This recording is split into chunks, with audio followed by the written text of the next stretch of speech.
The goods from the wood. Hot damn!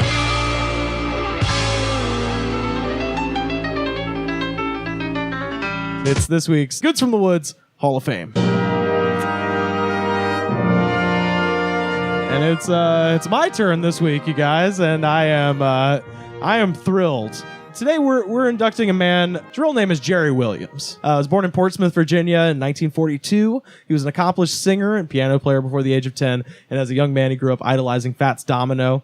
He eventually got noticed by the owners of the Capitol Theater, and they would put Jerry on stage as Little Jerry, and he was an opening act for Sam Cooke and the Midnighters. His first record was released when he was 12 under the name Little Jerry, and it's called HTD Blues, which stands for Heartsick, Troublesome, Down-Out Blues. This is a 12-year-old kid. His voice is incredible. For a 12-year-old, he has this incredible voice. Is he playing the piano too? He's playing the piano. Yeah, so that's Little Jerry. So eventually Little Jerry becomes just Jerry Williams, and he starts writing songs with Gary U.S. Bonds. So if you know Gary U.S. Bonds, and all throughout the 60s, they wrote a bunch of songs together, and not just soul songs either. They actually wrote one of my favorite country songs of all time called She's All I Got that was a big hit for Johnny Paycheck. Oh. So this song was written by Jerry Williams and Gary U.S. Bonds. Did not know that. Well, I said, friend, don't take her, she's all I've got. This song is essentially the male version of Jolene. The narrator is pathetic. It is the most country song ever written. I love it so much. And it does kind of have a northern soul element. Hell yeah. Yeah. Absolutely. So basically the situation was when this record was released that same year, Jerry Williams is kicking around, and he's a songwriter. He's a pretty successful record producer, and his records are very good, but they're mostly covers because essentially his management was sort of trying to screw him out of a lot of royalties. So they had him recording covers, and he said this was his quote. I was tired of being a jukebox, singing all the hits by Chuck Jackson, Benny King, and being an R&B second banana. I couldn't dance as good as Joe Tex. I wasn't pretty like Tommy Hunt. Couldn't compare vocally to Jackie Wilson, and I didn't have the sex appeal of Daffy Duck. I wanted to sing about everything and anything and not be pigeonholed by the industry. And that's when, at the behest of music producer Jerry Wexler, Jerry Williams goes down to record a new album with the legendary Swampers in Muscle Shoals, Alabama. And it's also around this time that Jerry Williams dropped acid for the first time and decided to rename himself Swamp Dogg. Swamp Dogg. Swamp Yes. Dogg. Swamp because of his newfound friendship with the Swampers. Dog because, well, here's a quote. So I came up with the name Dog because a dog can do anything, and anything a dog does never comes as a real surprise. If he sleeps on the sofa, shits on the rug, pisses on the drapes, chews up your slippers, humps your mother-in-law's leg, jumps on your new clothes and licks your face, he's never gotten out of character.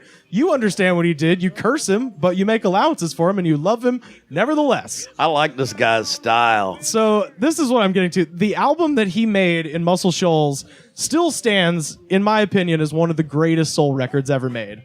This came out in I do agree. This came out in 1970. It is so fantastically weird. The album is called Total Destruction to Your Mind, and this is the title track.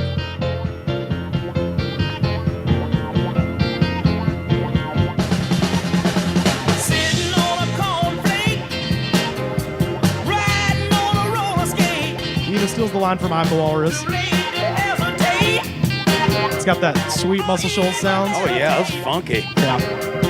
Always looking up, what's down? They've come to get me from the lost and found. I love that line. Believe me, I'm feeling bad. To the world I told so wide. And then I do total destruction to your mind. So yeah, that is the record Total Destruction to Your Mind. And if you do nothing else, follow up. Check it out on Spotify. It's up there now. I wanted to play one other song from the record. So the record has it has everything you love in a good soul record. It's got love songs. It's got existential musings. A really good song called If I Die Tomorrow, I Live Today. And then very sharp social commentary. There's a song called Hey Redneck, where he's just talking shit about white Southerners. And then he's got this one song that is, I'd put up there in the pantheon of great acid songs. It's called Spirit Dust Your Head Color Red. But it's this beautiful soul ballad but it is complete acid dada. Spirit dust, your head color red. Sparkle your insides, pink with pleasure. Wave splash, silver your skies. La la la la la la la. Oh yeah. This dude is Let's love. the most amazing artist. I love Swamp Dogg, particularly, and I brought him out this time of year too because this is a good summer record. You can put this shit on by the pool and just chill, man. Swamp Dogg is the best. He's got just real groovy stuff, and it's not just Total Destruction. I actually became aware of Swamp Dogg, and I wanted to get into this. I'm going to put up all these on our Twitter so you can see what we're talking about.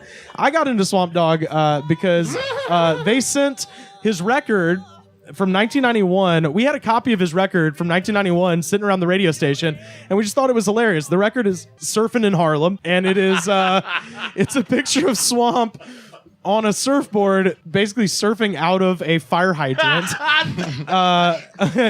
And When you said surfing in Harlem, I was about to say, what is he surfing? Or an open fire? yeah, that's literally. And this was actually my first impression of Swamp Dogg. Was I heard the song "Surfing in Harlem." Surfing in Harlem, surfing in Harlem.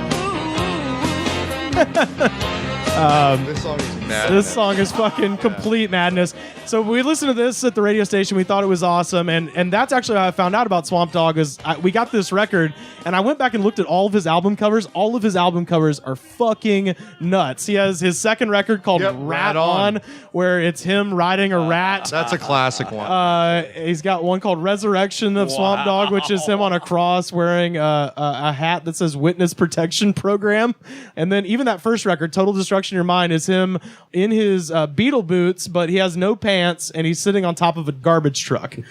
Swamp Dogg is awesome. I highly, highly encourage you guys to go check it out. Almost all of his records are on Spotify right now. You can check them out. We're going to put up some of his best songs on our Spotify. You can just find us at The Goods Pod. But before we go, I wanted to say this. Swamp Dogg, after Total Destruction, he went on to record 21 more albums, and he's still alive, and he just celebrated his 75th birthday. So he lives in Los Angeles. I got to see him with Lee Baines III and Glory Fires, which are a fucking awesome band. They toured with Swamp Dogg during one of his most recent comebacks. Then when they were in Los Angeles, they called him up and he came down and jammed with them, and they played all of his old songs from Total Destruction. And he's old as shit and he has a cane, but goddamn it, he was rocking. And you know, Lee Baines is a loud punk rock band, and you would think like an old guy like that, he was on stage the whole time just dancing his ass off with his cane. And I was like, this dude is the shit. So afterwards I came up to him and I was like, listen, man, I've been a big fan for a long time, and we got a picture together and everything. So I love Swamp Dogg. You don't have to put that picture up on the site. It's going to be on our Twitter. Yeah, so find us at The Goods Pod. You see a picture of me and Swamp. Happy 75th birthday to this genius. Before we go, I did want to read some of his song titles because he is a master of song titles. So here's some of them. Return of the Donkey. Mama's Baby, Daddy's Maybe. If I Ever Kiss It, He Can Kiss It Goodbye. Sexy, Sexy, Sexy, number 3. I Should Never Have Written This Song.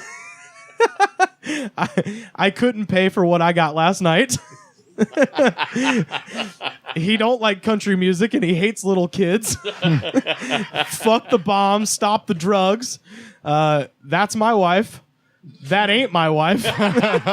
2 different songs. Are they on the same record? No, they're on different records. Oh. Yeah, he had some time. Artificial Insemination. The White Man Made Me Do It. The Love We Got Ain't Worth 2 Dead Flies. I've never been to Africa and it's your fault. and An Awful Christmas and a Lousy New Year. So fucking Swamp Dogg rules. Swamp Dogg rules, man. Go check out Swamp Dogg. I like the fact he spells his name with 2 G's. 2 G's, that's right. Anyway, yeah, that is my addition this week to the Goods from the Woods Hall of Fame. Jerry Williams, a.k.a. Swamp Dogg. Swamp Dogg.